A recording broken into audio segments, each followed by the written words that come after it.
The question is, does the gospel have the transforming power to change the United States? It was 50 years ago when my mother and my father began an unforgettable journey. I was just 7 months old when they moved deep into the jungles of Papua. We made our home among a small tribal group known as the Sawi. My dad learned the language, my mom treated the sick, all with the purpose of telling them about Jesus. But the people did not respond. The Sawi were headhunters. They were cannibals. They lived in a constant state of war. As time passed, we began to lose hope that the gospel would take root. My parents were faced with a decision. Finally, Dad explained to the Sawi that if they kept on fighting, we could no longer stay. But the Sawi were desperate to keep us around, so they finally agreed to make peace with each other.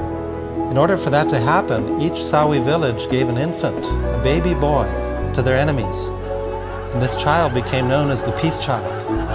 It was through this unexpected exchange, buried deep in their culture, that my parents were given a perfect opportunity to share the gospel with the Sawi, to explain to them that God sent His very own Peace Child, Jesus, to make peace with us. It's been 50 years since that day, and we're very anxious to see how the Sawi are doing. It's been almost 25 years now since I've been there. I don't know how much things have changed. It's possible that a lot of the people that I know are no longer alive, but I think some of my friends will still be there, and it's going to be an amazing reunion with them.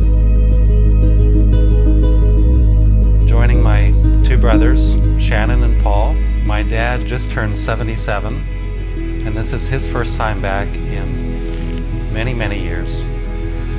So for our family, for my brothers and my dad and I, this is the trip of a lifetime.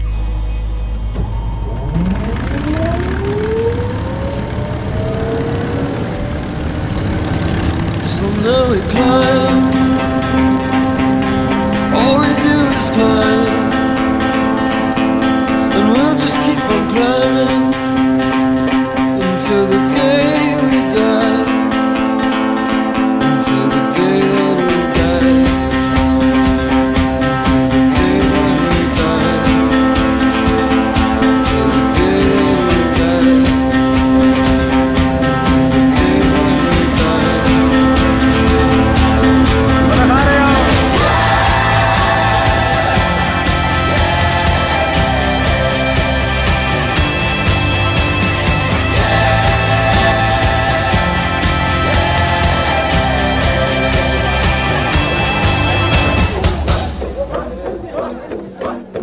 die.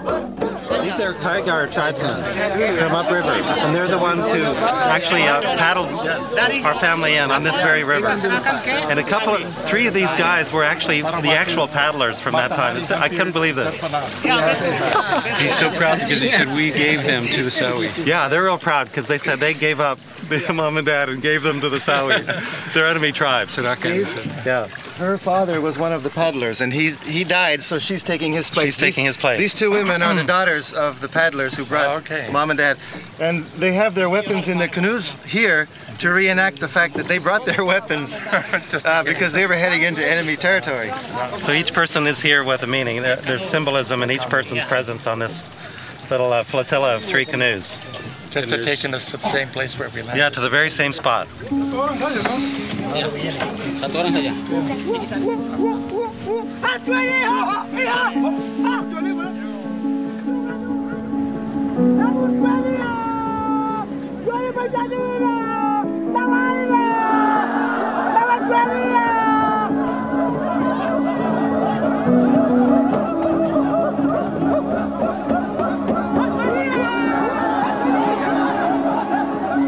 Normally you wouldn't hear someone say, "It's great to see so many old people."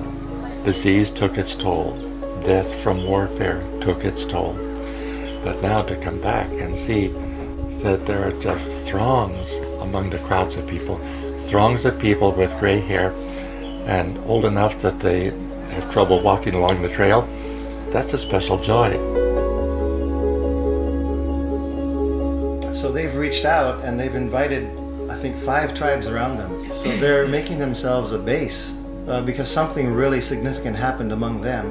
And it seems like this has been implanted in the hearts of the Sawi, that they aren't meant to just sit around enjoying Christ and getting fat and happy. The whole point is to reach out and share it with others. So they're doing that.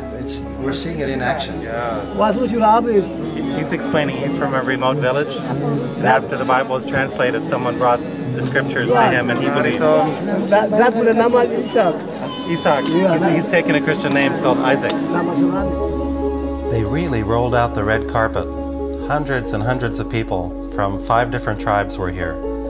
And for me, the emotion was just overwhelming. I think one of the things that struck me, maybe the most, was how many people grabbed my hand or gave me a hug, often with tears in their eyes, and said that they had been my close friend or playmate when I was little. And I was surprised how many of the older people are still alive who actually witnessed my parents' arrival. So it's amazing to see the legacy of God's grace through my parents in their obedient step of faith 50 years ago. And that's why you'll never be confused about what the Bible says again. Understand biblical hermeneutics with Herman Who, available at Wretched.tv. All right, done. Wait, we forgot the manual part. 7,000 degrees. I did the manual part. I said it's like getting a seminary course, and it comes with a free manual with the DVD. So you use for Sunday school. You didn't put that in there. I did too. Keys. I don't have the keys. I gave you the keys. Give me the... Whoa! Hey! One. Hey! One.